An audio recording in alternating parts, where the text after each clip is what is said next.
Hello and welcome. আজকের একটা serious condition নিয়ে আলোচনা করব, যেটা হলো রেটিনোব্লাস্টোমা। রেটিনোব্লাস্টোমা হলো চোখের এক ধরনের অসুখ, চোখের ক্যান্সার, যেটা সাধারণত 5 বছরের নিচের ছোট বাচ্চাদের ক্ষেত্রেই ঘটে। তো এখন এই রেটিনোব্লাস্টোমা জানার আগে আমাদের জেনে নেওয়া উচিত যে রেটিনার কাজটা কী। রেটিনা হলো চোখের এমন একটা গুরুত্বপূর্ণ অংশ যেটা আমাদের ব্রেনে ভিজুয়াল সিগন্যালটা পৌঁছয় এবং যার জন্য কিন্তু আমরা দেখতে পাই।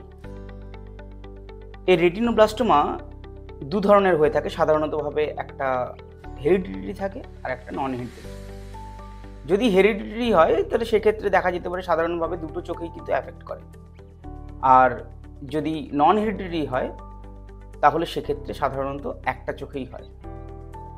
এবার এই ধরনের রেটিনোব্লাস্টোমা যদি হয় তাহলে সেক্ষেত্রে আমরা কি কি দেখে বুঝতে পারবো, যে সাধারণভাবে কি কি সিমটমসগুলো দেখলে বোঝা যায় যে একজনের, একটা বাচ্চার রেটিনোব্লাস্টোমা আছে।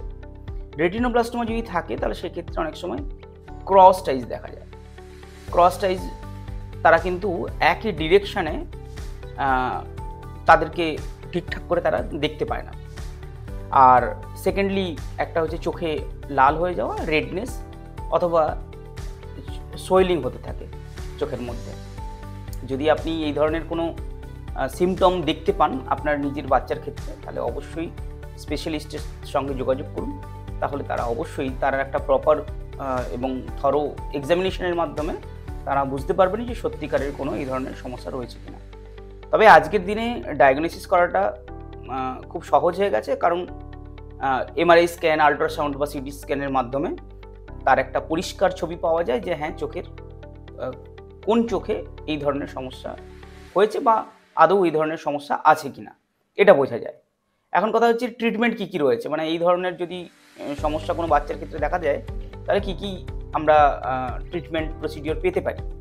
প্রথম কথা হচ্ছে এই ধরনের ট্রিটমেন্ট, প্রথম যেহেতু ক্যান্সার বলেছি তার মানে হচ্ছে কেমোথেরাপি।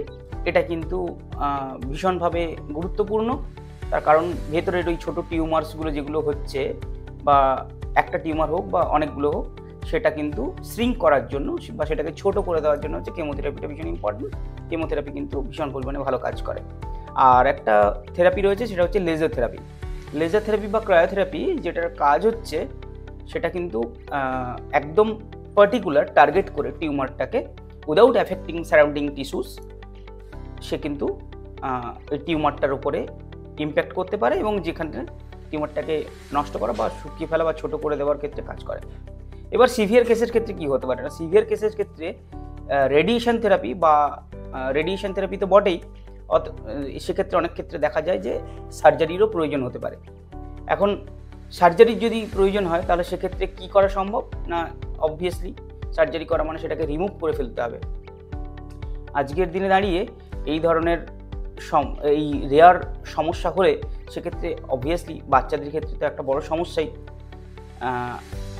আজকের জ্যোতি ফাউন্ডেশন, যেটা বারাসাতে আছে, নর্থ 24 পরগনা, ওয়েস্ট বেঙ্গল, তারা ভেরি রিসেন্টলি একটা ছোট বাচ্চার ক্ষেত্রে কিন্তু এই ধরনের অপারেশনটা তারা নিজেরা দায়িত্ব নিয়ে করাচ্ছে।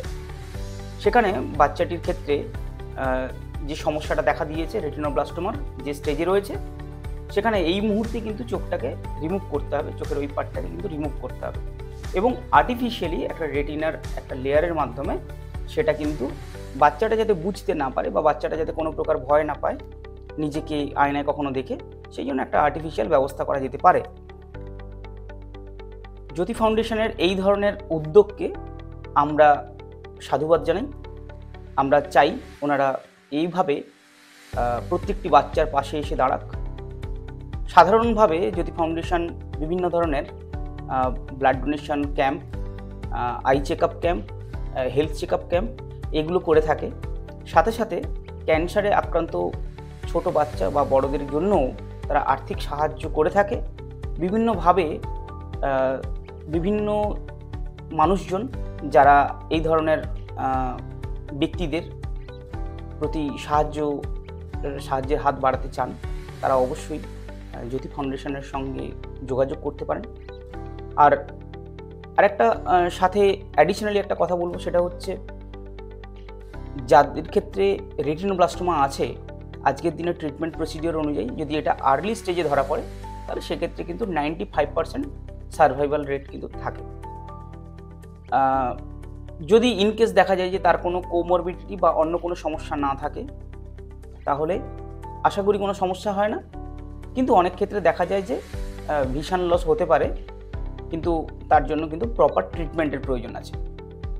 আর শুধু থেরাপি বা আমি সার্জারি বলবো না, সাথে সাথে আর যেটা ইম্পর্টেন্ট সেটা হচ্ছে থরো চেক আপ বা ফলো আপ। এটা কিন্তু ভীষণ ইম্পর্টেন্ট। ক্রমাগত তার পরিবারের মানুষজনকে বাচ্চাটিকে নিয়ে স্পেশালিস্টদের সঙ্গে ক্রমাগত ফলো আপ করতে হবে, ক্রমাগত চেক আপে থাকতে হবে, তবেই কিন্তু এই ধরনের সমস্যাগুলো থেকে আমরা বেরিয়ে আসতে পারি।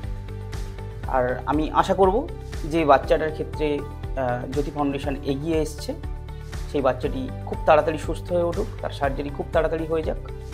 এবং আপনারা যারা ভিডিওটি দেখছেন, অবশ্যই আপনারা যদি সাহায্যের হাত বাড়িয়ে দিতে চান, নিচে দেওয়া নাম্বারে যোগাযোগ করুন। সরাসরি জ্যোতি ফাউন্ডেশনের যারা দায়িত্বশীল সদস্যরা আছেন, তারা অবশ্যই আপনার সঙ্গে কথা বলবেন। আজ এটুকুই, নমস্কার।